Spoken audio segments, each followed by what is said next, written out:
Good morning students. नए साल की बहुत बहुत शुभकामनाएं आप सभी को। हम आशा करते हैं कि पिछले वर्ष में जो भी हमें सीख मिली, जो लर्निंग्स हमें मिली, उसको यूज़ करते हुए अपने जीवन में उसको इम्बाइब करते हुए हम 2021 आगे अपना और सफल बनाएंगे और बढ़िया बनाएंगे। लर्निंग अच्छी होगी, पढ़ाई अच्छी करेंगे, सीखेंगे कुछ नया। और आज भी सीखने से रिलेटेड ही है आज का हमारा टॉपिक। क्या है? नवाचार, अभिग्रहण और विसरण, adoption and diffusion of innovations. ये जो टॉपिक है ये बीए होम साइंस के पार्ट फर्स्ट में विषय जो पेपर है प्रसार शिक्षा यानी एक्सटेंशन एजुकेशन का, उसमें बहुत ही महत्वपूर्ण भूमिका है। क्योंकि कोई भी नई खोज, कोई भी नई तकनीक, कोई भी नई पद्धति हम अपनाते हैं तो उसे इंट्रोड्यूस होने और उसको अपनाने के बीच में एक पूरी प्रक्रिया होती है। तो इसी को हम देखेंगे, समझेंगे। एडॉप्शन क्या होता है, डिफ्यूजन क्या होता है, किस प्रकार से जन समुदाय नवाचार को अंगीकार करते हैं, उसका अभिग्रहण करते हैं, उसके लिए अपनी स्वीकृति देते हैं और उसको अपने जीवन में उतारते हैं। और किस प्रकार से वो कोई भी नवाचार है वो कैसे समुदाय में फैलता है, किस प्रकार से लोगों को उसकी जानकारी मिलती है, कैसे उसके प्रति उनमें रुचि जागृत होती है। ये पूरी जो प्रक्रिया है, स्टेप्स हैं, उसको भी आगे देखेंगे। तो 2021 सभी को बहुत बहुत मंगलमयी रहे और सब स्वस्थ रहें, ये मेरी कामना है। इसी के साथ आज का विषय हम शुरू करते हैं। तो सबसे पहले तो अडॉप्शन क्या होता है? एडॉप्शन एडॉप्शन एक सामान्य सा शब्द है। अगर आपने ऐसे आम भाषा में कहेंगे तो कहेंगे गोद लेना। गोद लेना यानी कोई भी चीज़ को ग्रहण करना, उसको अपनाना, उसका अभिग्रहण करना या उसका अंगीकरण करना। ठीक है ना? तो अब क्या होता है एडॉप्शन, वो प्रक्रिया भी देखते हैं। सबसे पहले तो हम देखें नवाचार क्या होता है। दो तीन स्टेप, तीनों शब्दों को हम देखते हैं। हम अभी मैंने जो चर्चा आपसे की वो क्या की कि एक तो नवाचार यानी कि इनोवेशन क्या होता है, एक एडॉप्शन यानी कि अभिग्रहण क्या होता है, और एक डिफ्यूजन यानी कि विसरण क्या होता है। तीनों टर्म्स को देखते हैं, समझते हैं। और क्योंकि इसी के आधार पे प्रसार कार्यक्रम हमारे केंद्रित होते हैं। ये एक धुरी की तरह है कि इस प्रक्रिया को समझना इसलिए ज़रूरी है क्योंकि कोई भी नई तकनीक हम इंट्रोड्यूस करना चाहते हैं अगर जन समुदाय में, तो उसके लिए ये जानना ज़रूरी है कि किस प्रकार से समुदाय उससे प्रभावित होता है और उसको अपनाता है। तो फर्स्ट टर्म लेते हैं नवाचार, इनोवेशन।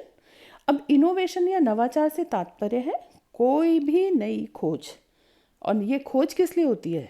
जो वर्तमान परिस्थितियां हैं उसमें जो भी कमियां रह जाती हैं, जो भी लूप होल्स रह जाते हैं।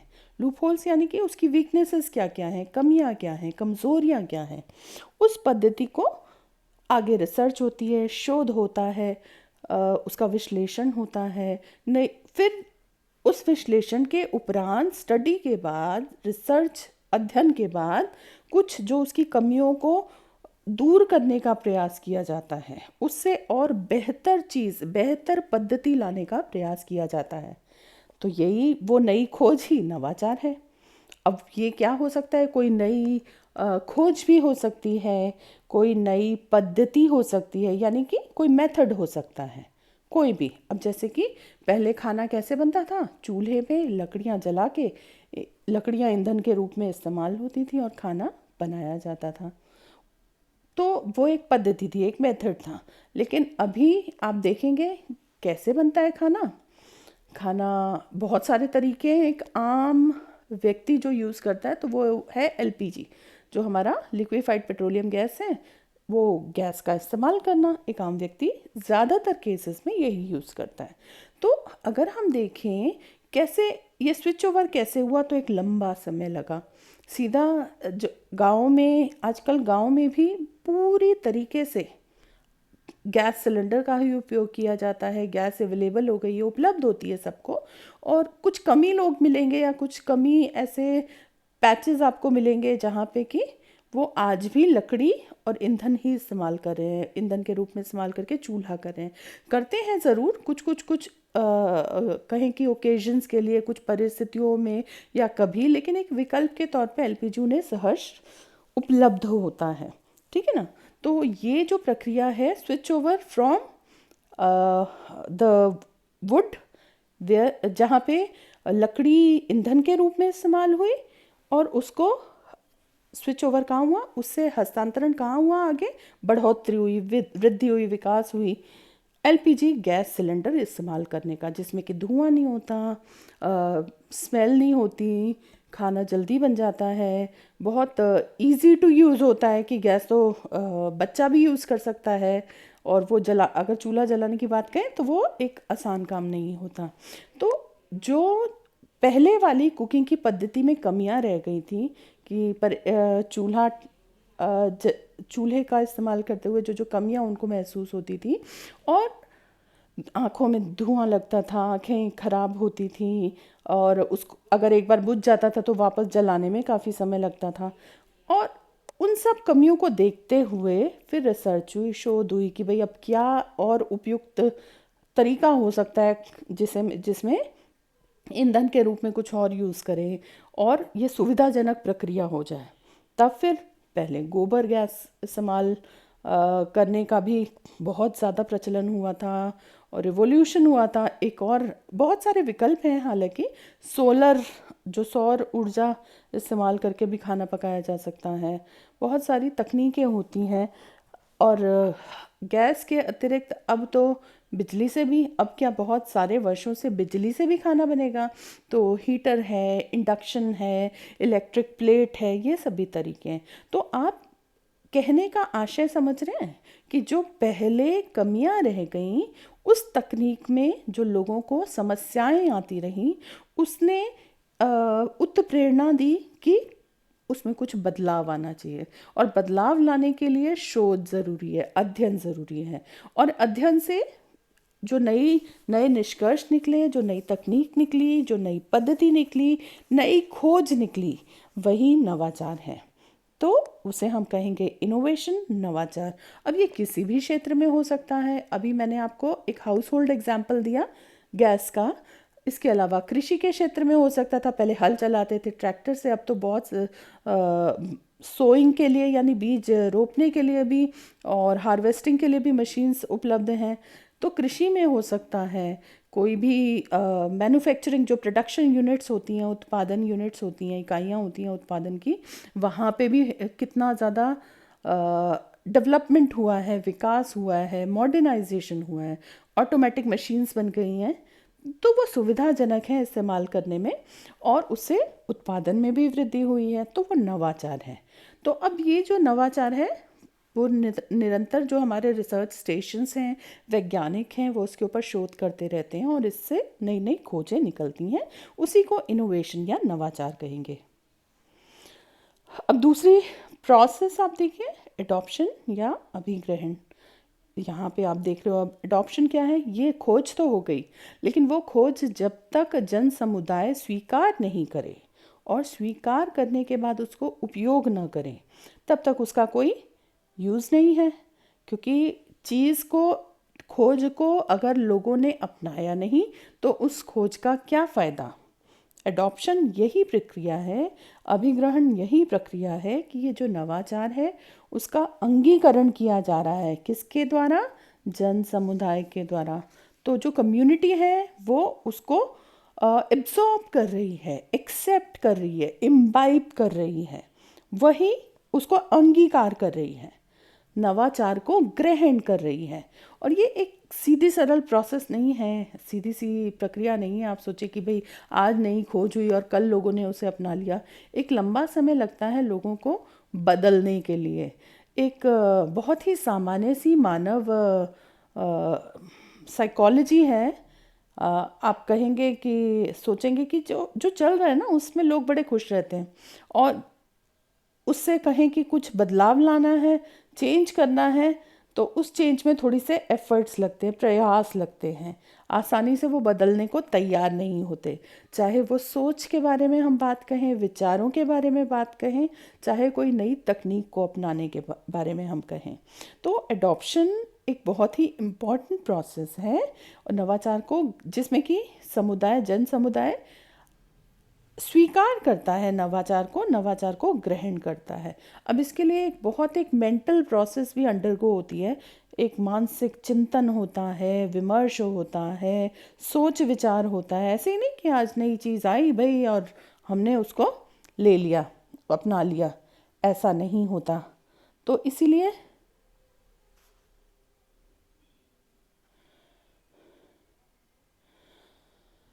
ये हो गया, इसे हम कहेंगे अभिग्रहण या एडॉप्शन बोल देंगे। अच्छा, ये हो गया एडॉप्शन आपका। आगे भी देखेंगे, समझेंगे इसको। अब तीसरी प्रोसेस जो बहुत ही इंटर रिलेटेड है और वो है डिफ्यूजन। डिफ्यूजन यानी विसरण। अब डिफ्यूजन एक वैसे साइंस की टर्म है। इसको आप देखो, एक पानी से भरे ग्लास में आपने इंक या स्याही की एक बूंद डाली तो कैसे होता है? वो बूंद जहाँ पड़ी वहाँ से धीरे धीरे उसका फैलाव शुरू होता है और धीरे धीरे वो फैलते हुए सारे पानी के अणुओं को के अंदर मिल के घुलनशील होके उसमें कलर या रंग में परिवर्तन ला देती है। ये क्या हो गया? ये it is a perfect example of diffusion. जो साइंस में पढ़ते हैं, आपने भी पढ़ा होगा 10वीं में, डिफ्यूजन बिल्कुल सिलेबस में होता है, विसरण होता है आपके करिकुलम में। तो डिफ्यूजन, अब यहाँ तो हम बात करें एक भौतिक चीज़ की, एक फिजिकल चीज़ की। अब यहाँ पे हम प्रसार में डिफ्यूजन से क्या समझेंगे? प्रसार में डिफ्यूजन से तात्पर्य है कि जो भी नया आइडिया, जो भी नया विचार समुदाय में एक बार छोड़ा जाए या इंट्रोड्यूस किया जाए, फिर उसका फैलाव किस प्रकार से होगा, वही प्रोसेस, वही प्रक्रिया क्या है? वो डिफ्यूजन है। तो जो नवाचार है वो जन समुदाय तक कैसे फैलते हुए पहुंचता है, वही डिफ्यूजन है, वही विसरण है। तो जिस प्रकार से इत्र की खुशबू, कहीं आपने इत्र की बोतल खुली और उसकी खुशबू से महक जाता है पूरा कमरा, तो उसी प्रकार से आइडिया एक इंट्रोड्यूस हुआ, एक नवाचार, एक इनोवेशन इंट्रोड्यूस हुआ और उसकी जो खुशबू है, उसकी जो उपयोगिता है, उसकी जो यूसेज है, उसका जो महत्व है, ये आगे पूरे समुदाय में फैल जाता है। तो ये डिफ्यूजन हो जाता है। तो इससे हमें क्या डिफ्यूजन से हम क्या समझेंगे? विस्तारण। विस्तारण क्या है? नवीन पद्धति को जन जन तक पहुंचाना। तो बिल्कुल सिंपल, बहुत ही साधारण सा, किसी को भी समझ आ जाएगा आसानी से कि कैसे कोई भी नया आइडिया आगे फैलता है पूरे समुदाय तक। उसी प्रक्रिया को हम विसरण कहेंगे। Now, diffusion is the process by which an innovation spreads in the social system. Social system, सामाजिक तंत्र, सामाजिक परिवेश कह सकते हो। इनोवेशन यानी कि नवाचार। तो डिफ्यूजन यानी कि विस्तारण, विसरण बोल सकते हैं, विस्तारण बोल सकते हैं। वो प्रक्रिया है जिसके द्वारा एक नवाचार किसी भी सामाजिक तंत्र में फैलता है। किस प्रकार से उसका फैलाव होता है, वही विसरण है। डॉक्टर हरपालानी क्या कहते हैं इसके बारे में? नवाचार के विसरण से तात्पर्य उस प्रक्रिया से है जिससे नवाचार ग्रामीणों के बीच विस्तृत होता है, जब तक उसको अंगीकार न कर ले, जब तक वो लोग, जन समुदाय उसको अंगीकार न कर लें। नवाचार क्या है? नवाचार का विसरण क्या है? यानी उसका फैलाव। उस प्रक्रिया से तात्पर्य है जिसमें कि वो नवाचार जब लोगों के बीच में विस्तारित होता है और वो तब तक फैलता रहता है, उसका फैलाव तब तक चलता रहता है जब तक कि लोग उसको स्वीकार न कर लें और उसको अपना ना लें। अच्छा, दो प्रक्रियाएं हो सकती हैं। अब देखिए, कोई भी चीज़, कोई भी नवाचार, कोई भी नया आइडिया जब इंट्रोड्यूस हुआ, दो संभावनाएं हो सकती हैं, या तो उसको स्वीकार कर लिया जाए या तो उसको अस्वीकार कर लिया जाए। तो शुरुआती में हम नहीं कह सकते कि शुरुआती तौर पे वो 100% लोगों के द्वारा स्वीकार कर लिया जाएगा। बहुत से लोग होंगे जो घबराएंगे या उसको डाउट करेंगे, उस पर संशय करेंगे उसको स्वीकार करने से पहले, और बहुत से लोग होंगे जो कि तुरंत अपना लेंगे उसको, है ना। हर प्रकार के लोग होते हैं, टाइप्स ऑफ इनोवेटर्स कहते हैं। उसके बारे में भी हम पढ़ेंगे ज़रूर आगे के चैप्टर्स में।